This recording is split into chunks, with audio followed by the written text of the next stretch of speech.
You guys are so lucky. I mean, you're great, but you guys are lucky to have come back and have the audience still there for you and bigger than ever. You know, I mean, and to have lived. Yeah.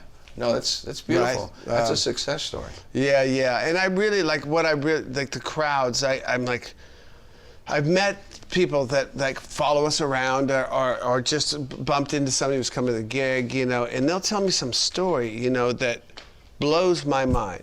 Just when you think you're the most interesting person in the room, you know, you meet somebody in the elevators coming to your show and they tell you some story. There was a man and his like 9-year-old daughter. This will make you cry. And they were in front of me and they came to like, they were in like 9 shows in a row, all kind of in the South and the little East Coast.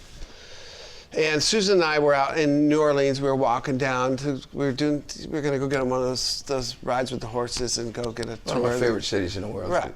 I'll get around New Orleans any day, man. Yeah, yeah, yeah. We went and did the alligator thing with the guy, the captain, whatever his name is, on the airboat, and we do all that stuff. But I was walking down the street and I see the guy with this girl, because they stand right in front of me, and they always cry during Sweet Child of Mine. I'm like, what's the story there? I see him on the street, and they walked around. They didn't want to bother. I was out with my wife, and I said, "Hey, guys, no, come here.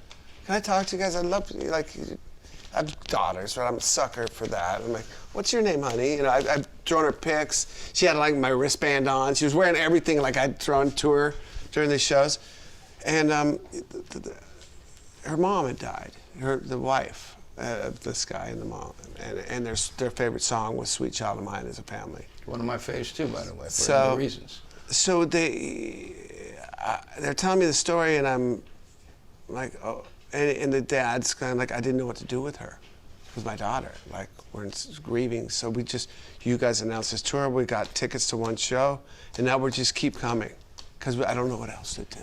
Oh, you know, and so. But there's stories like that all throughout the audience, and 30 years ago, I wouldn't have paid attention to those stories because not that I was self-absorbed, but you just like, you're too in it to like get a chance to talk to people. And so I just, so many cool stories, and the people in the audience, like, what the f is that woman's story? What's that kid's story, you know? And I appreciate that stuff more.